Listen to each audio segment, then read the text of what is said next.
Donc on va vérifier la cuisson. Donc vous voyez, ça reste ferme, mais ça s'effiloche pas trop, mais ça a l'air très moelleux.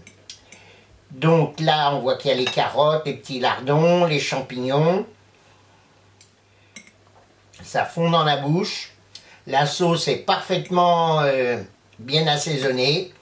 Donc, j'ai pas remis de sel par rapport au sel initial. Donc, il faut se méfier parce que les lardons étant salés et on les met dès le départ, je pense que c'est une super idée, ce style de cuisson. Vraiment très lent. Et donc, c'est à refaire. Hein. 18 heures de cuisson à 80 degrés. C'est un bon, je pense que c'est un bon compromis.